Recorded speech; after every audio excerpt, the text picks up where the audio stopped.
Welcome back to a Fifth of Jack Gaming, and if this is your first time, welcome to the channel.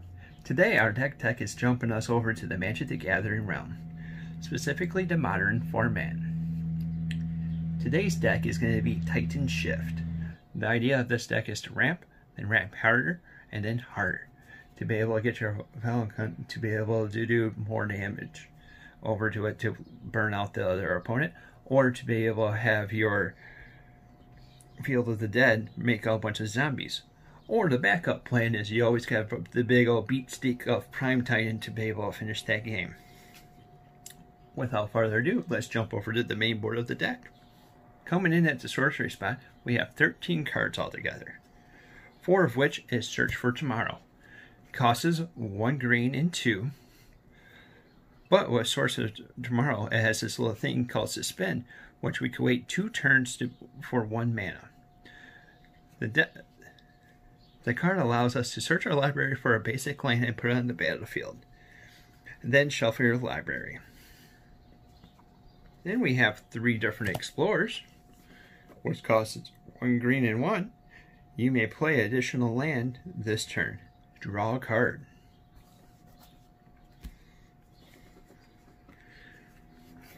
Then we have 2 Farseeks, which is 1 green and 1. Search your library for a plains, island, swamp, or mountain, and put that card onto the battlefield tap, and then shuffle your library. And now we come up to one of the namesake cards, Scape Shift. It's 2 green and 2. Sacrifice any number of lands. Search your library for up to that many lands, and put them on the battlefield tap, and then shuffle your library. Kind of makes that Valakut to be very deadly, or that Field of Dead making a bunch of tokens. So with the sorceries covered, we're going to jump over to Instants, where we have 5 cards that features into that, 3 of which are Lightning Bolt. 1 red, deal 3 damage to a target player or creature. That is our removal from the deck. And then we have 2 copies of Summoner's Pack. Cost is 0. And it allows us to search our library for a green creature, reveal it, and put it into our hand. Then shuffle. At the beginning of your next upkeep, pay 2 green and 2. If you don't, you lose the game. So we tutor over for our big thing, and we gotta make sure that we pay for it at our next upkeep, because if we don't, it's game over. Now we're going to jump over to the Planeswalker area, where we have 1, which is Chandra, Torch of Defiance. She's a 2 red and 2 Planeswalker that has 4 abilities, but it also comes in with 4 different counters. The first ability allows us to exile the top card of your library. You may cast that card. If you don't, Chandra, Torch of Defiance does 2 damage to each opponent. The other +1 is add 2 red mana to your mana pool. The -3, Torch of Defiance does 4 damage to a target creature. And then if you end up having a -7, you get an emblem, and whenever you cast a spell, this emblem deals 5 damage to a target creature or player. Alright, we're going to jump over to the creatures, where we have 12 altogether. First coming up is 4 of our Sorcerer Tribe Elders. It has a mana cost of 1 green and 1. Sacrifice Sorcerer Tribe Elder and search your library for a basic land and put that into the battlefield tap, then shuffle it.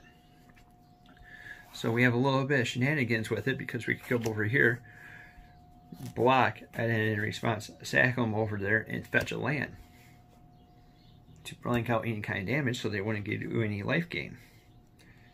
Our Dryad of the Elysium Grove.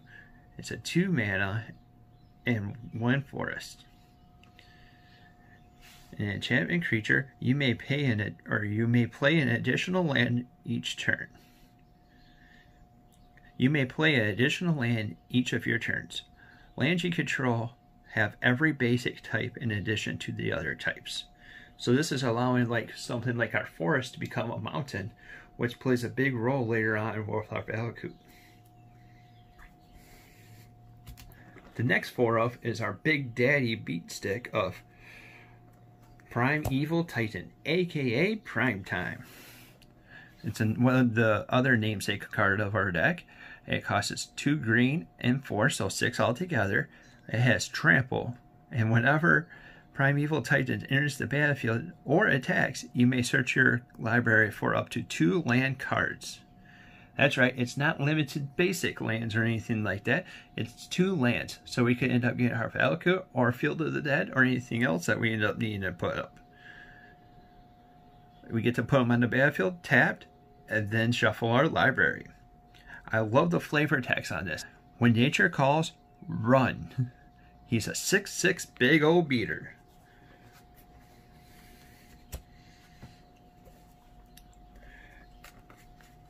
Now, we said we ramp because we have 29 lands altogether in this deck.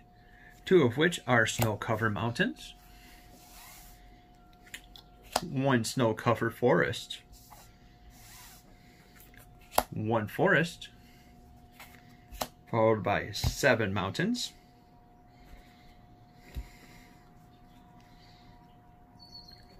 4 cinder glades, 2 stomping grounds,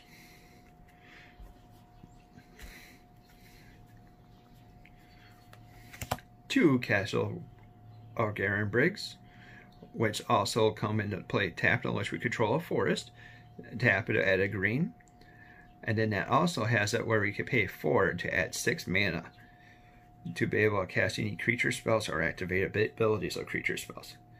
Kind of helps us be able to ramp out Primeval Titan is the game plan with that. Followed by 4 of Wooded Foothills, and followed by 4 Valakuts and 2 Field of the Dead to round out the playset of the mana. The main reason that we have so many different lands is to be able to generate zombies with Field of the Dead, and making sure that we have more mountains as well is to be able to trigger off Valakut, which is the main way to be able to win with this deck. Do you think? Any suggestions that you have? What would you end up doing change? Put it down in the comments down below. If you like the content that we're putting out, like, subscribe, or hit that little bell icon to be able to know about any kind of future content that we put out there. Until next time, have a wonderful day.